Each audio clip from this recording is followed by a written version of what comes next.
Hello everybody and welcome to another video. So when it comes to listing the most influential developers of the last few years, it's safe to say that From Software have a spot at the top or very near to the top of that list. Going all the way back to 2009 with Demon's Souls, From Software have pioneered a new type of RPG that has now come to be known as the Soulsborne or Souls-like.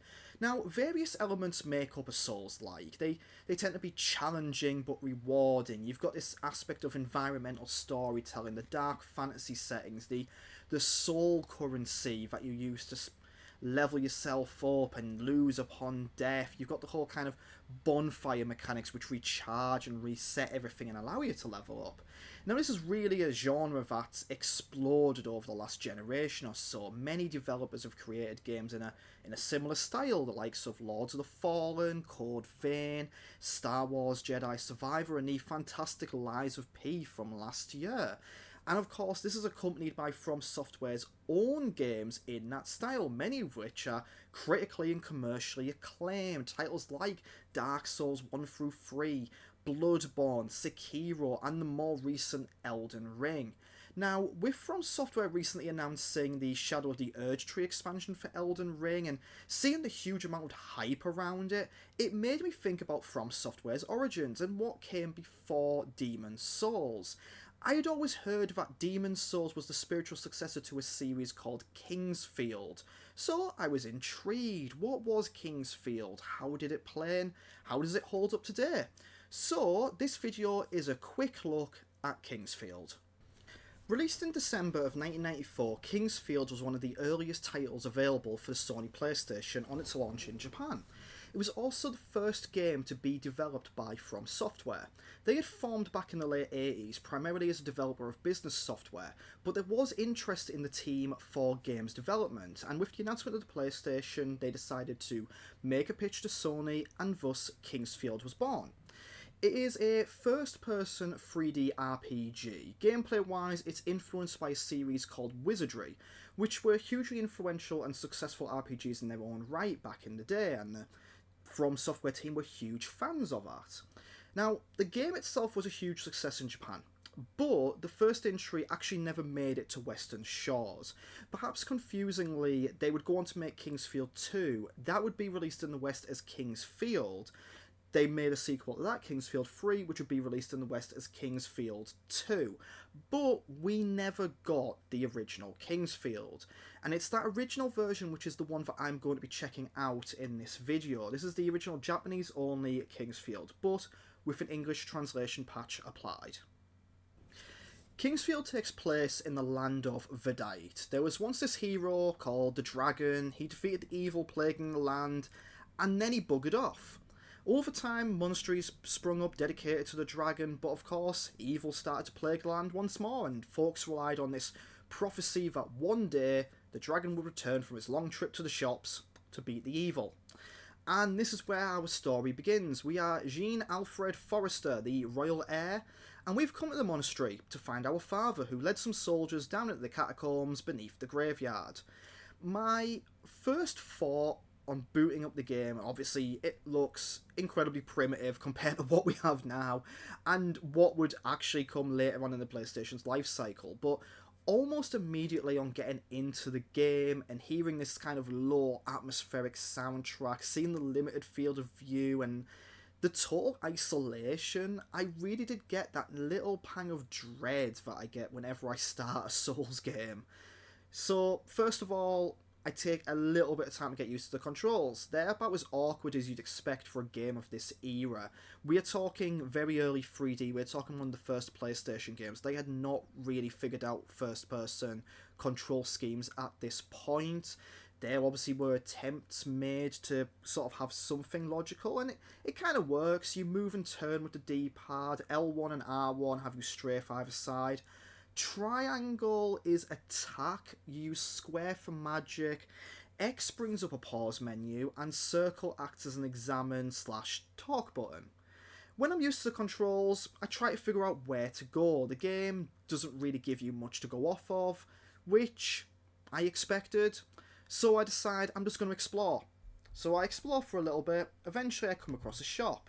can buy myself a shield, chat to a nearby bloke who gives me information that a bunch of people have been led underground and not returned yet. It's all very ominous. Leaving here, I plod on a little bit further, and I'll admit, I'm getting a little bit more nervous as I do. It is that feeling of dread you get in a Souls game, that something very nasty is going to lurk around the next corner. But as of this point, I haven't seen any enemies. I can hear something when I approach certain walls, and I really don't like it. So pressing on, I come across a church. A priest tells me that he's missing his blessed cross. And further into the room, I meet this other bloke who informs me that a grave robber and their son have nicked a map. So I guess I have my first objective. Unfortunately, my run comes to a very quick end when I come out of the church, see a room opposite with arrows and poison traps, and think, oh, I can make it past those with the correct timing. I can't. Couldn't make it past them. So it's back to the start I go, but hadn't really accomplished much, so no harm done. My second run starts much smoother, and I decide for the sake of progress, I'm going to start making use of save states before any sort of key moments, so I don't end up losing a load of progress. My first time doing this was heading into the little room on the left near the starting point. I approach a wall and I hear some noises, and press up against the wall, and whoa, it's a false wall leading to a room for chest, and this skeletal lad who seriously does not want me nearby. So I dash past Mr. Funnybones, grab the shield out the chest, and I am out of there. I'm quickly reminded of a part in the early stages of Dark Souls where you can choose to leg it through a graveyard full of skeletal boys to get this really powerful weapon quite early on in the game, and From Software do enjoy their skelly men. So go back to the shop, and instead of buying the shield, because I actually already have one, I invest in some herbs and take a further left into the tunnels where I start to get my first proper taste of combat. It's awkward, it's methodical, it's probably the words I'd used for it. Now, as mentioned, you can use magic via square. It seems pretty low powered, but it's good because it's a ranged attack, but at the moment I don't really have the means to replenish it. You can buy items to replenish it, but they seem quite expensive for the amount of money I have, so I don't really want to waste that. And I don't really get a lot out of the magic, so I have to rely on my sword. So the way it works is you hit triangle, you do the swing, you also have a power bar which drains on you doing a swing and it recharges over time. So you can swing whenever, but obviously you're going to want to wait until you've got a decent amount of power behind it before doing so. So combat really is a case of kind of baiting the enemy into doing an attack, hitting it after it's done, and then backing off to recharge and repeating. You can also incorporate a kind of strafe around the enemy. It was difficult owing to how small these corridors were and how quickly the enemies turned around. Still, I got used to it. I killed a few of these sort of Seymour-esque plant people, some scorpions, a tree man, and this really chunky spider, which I would say was kind of cute if it wasn't for the, severe arachnophobia. Over the course of exploring the tunnel and beating the enemies, I managed to level up a few more times, which, as I leveled up, it gave me more confidence with the combat. I was less afraid to approach the enemies. I had that little bit more strength to hit them, whereas before it would take me 5 hits to kill an enemy, it went down to 2, whereas they would take off, 2/3 of my health bar, only about 1/5 of my health bar. So, you level up, you gain confidence, it's that sort of, it's an RPG, it's what you expect. Exploring the tunnels also netted me something called a bloodstone, I got a golden cup, and a new piece of armour to equip. I came out of the tunnels, headed towards the church where I find out again about the priest's blessed cross and the missing map. So, come out the church, and I realise that the arrow zone probably isn't for me at this moment. So let's explore a few other areas. Find a graveyard, which is just full of snakes. Absolute snake party everywhere.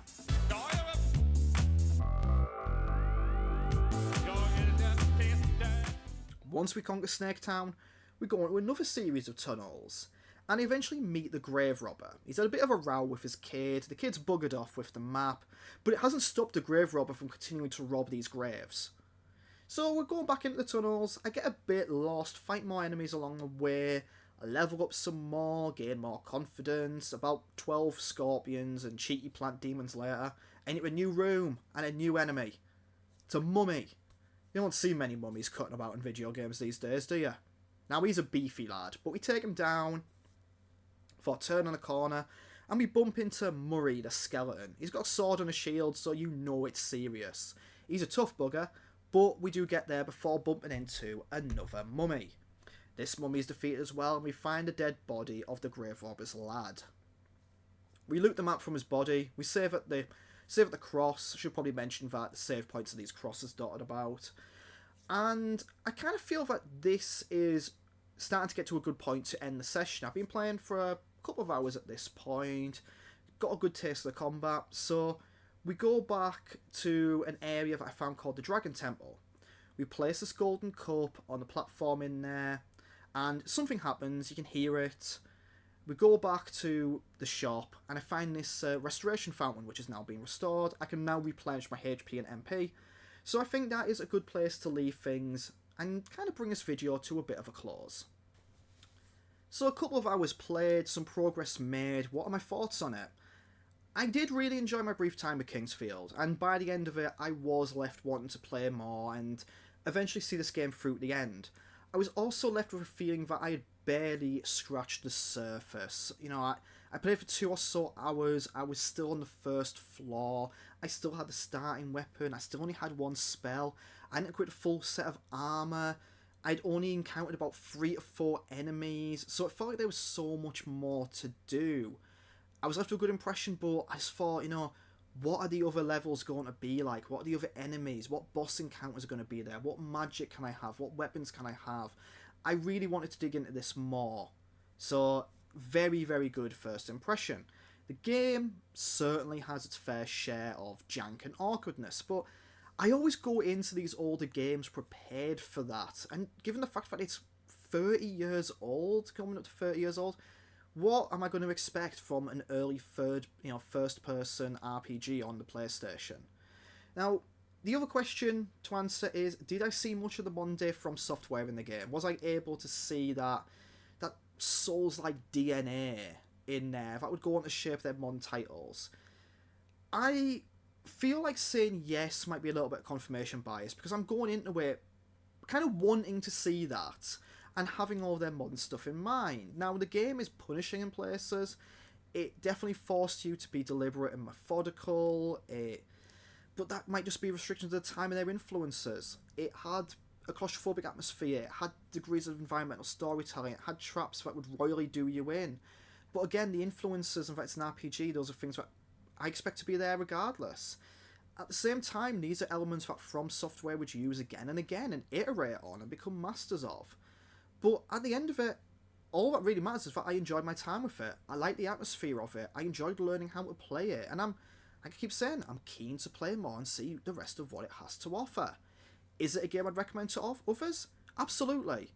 I think you kind of have to go into it expecting it to be awkward. And I think you have to go into it with the mindset that this isn't going to be the best game on the platform. I don't think it's going to blow you away. But go in with the mindset that you're playing a key piece of history.